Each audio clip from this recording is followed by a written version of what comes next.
Our first moments are set in the Scottish Highlands, during the first terrifying days of the outbreak. Inside a modest rural home, a young boy named Jimmy sits with his younger siblings, the television glowing in front of him. The children are watching harmless children's programming, blissfully unaware that everything outside their door is already falling apart. The calm doesn't last. Without warning, the front door bursts open, and screaming figures charge inside. These are the infected, ordinary people transformed into frenzied, ordering him to run. Eventually he reaches a church, thinking it might be safe. Inside, he finds his father, a local priest. But safety is an illusion. The priest has already given himself over to fatalism, speaking of judgment day and salvation through death. He embraces his son and presses a crucifix necklace into Jimmy's hand, a final gesture of love and faith. Moments later, the infected find them. Jimmy hides, frozen in terror, as his father is overwhelmed. Somehow, against all odds, the boy survives. The narrative then moves forward through nearly 3 decades of silence and decay. A title card marks the shift. 28 years have passed since the virus consumed the nation. Mainland Europe has survived, untouched by the infection, but Britain remains sealed away. The islands are a permanent exclusion zone, a land abandoned to the infected and the few humans who still manage to endure. Entire cities are empty husks. Nature has reclaimed what it can. Human life exists only in scattered, fortified enclaves. One such enclave lies on the tidal island of Lindisfarne, connected to the mainland only when the tide is low. The people here have built a life out of routine and vigilance. They farm, they fish, and they train to defend themselves from the infected that still wander the mainland. The water offers a natural barrier, but everyone knows the threat never truly sleeps. Among the inhabitants is a boy named Spike. He is 12 years old, the son of Jamie, one of the settlement's most capable hunters, and Isla, a woman known for her kindness but now showing signs of an illness that clouds her mind. Spike's life so far has been one of strict discipline and preparation. Soon, he will face the rite of passage that marks the transition to adulthood in Lindisfarne, the day when he will leave the safety of the island and kill his first infected. The morning of his test arrives. Jamie leads him across the tidal causeway toward the mainland. The air is damp and cold. They move cautiously, weapons ready. Spike's eyes are wide, taking in the ruins of a world he has only heard about in stories. It doesn't take long before they encounter their first threat, an infected man tied upside down in the remains of an old structure. The victim thrashes violently, his skin pale and streaked with dried blood. This is meant to be Spike's first kill. He hesitates, the weight of the moment pressing down on him. But with Jamie's quiet insistence, he does what is required. The strike is swift, and the danger ends. The moment changes him. Childhood has ended. They push farther inland, tracking and dispatching small groups of infected. It is here that Spike first sees something he's never been told about, an alpha.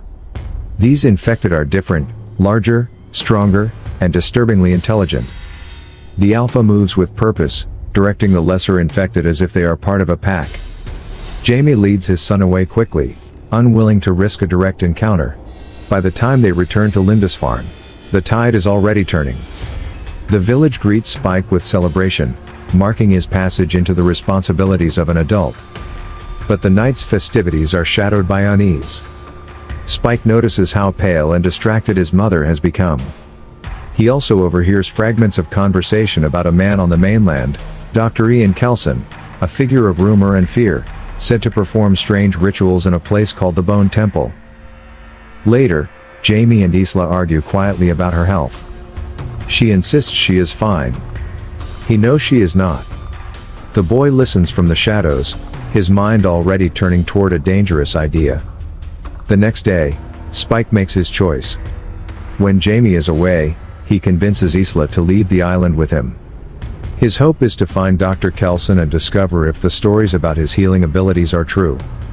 They cross the causeway at low tide, slipping into the wasteland of the mainland. The landscape is empty yet threatening, every shadow a possible sign of danger. Before long, the infected find them. Their speed is overwhelming. A young NATO soldier named Eric appears, firing bursts from his rifle and pulling them into cover. He explains that he is part of a scattered international unit left behind to monitor the zone. His help is short-lived. An alpha emerges from the ruins, moving faster than the eye can track. Eric is seized and killed with brutal efficiency. Spike and Isla run. Finally, they find the Bone Temple. It is exactly as the rumors described, a towering structure built from the skulls of the dead, each one stacked with grim precision. Inside, they meet Dr. Kelson. He is calm, articulate, and unsettling. He listens to their story, then examines Isla. His conclusion is immediate and final: her illness is terminal, and no medicine can save her. Kelson carries out his own form of mercy. He ends Isla's life quickly, believing it kinder than letting her decline. Kelson tells him she is at peace and leads him to the top of the Bone Temple. There, among countless skulls, is the one that belonged to his mother. The boy places it gently in the wall, his hands trembling. Their moment is interrupted. The alpha that has been following them, a towering figure Kelson calls Samson, charges into the temple. Kelson, unshaken, uses a tranquilizer dart to subdue it temporarily. He tells Spike to go, pressing a small infant into his arms. The child is uninfected, a rare and precious thing. Spike hesitates only briefly before taking the baby and fleeing into the wilderness. When he finally reaches Lindisfarne again, Spike avoids the main gate. Instead, he leaves the baby, now named Isla after his mother, at a safe point along the shore, with a note begging the community to protect her. He does not return home. Jamie, searching for him along the tidal causeway, finds nothing but empty sand. The film moves forward again, but this time only 28 days. Spike is alone on the mainland, moving carefully through abandoned streets. It is here that the infected catch his scent, but they are too fast. Just when the first of them is about to reach him, a figure drops from above, striking with lethal precision. Others follow, fast, agile, moving like hunters rather than prey. Their leader steps forward. He is tall, with a calm, controlled presence, and around his neck hangs a crucifix. Spike recognizes it instantly. The man introduces himself simply, Jimmy. He was a boy once, long ago, during the first days of the outbreak.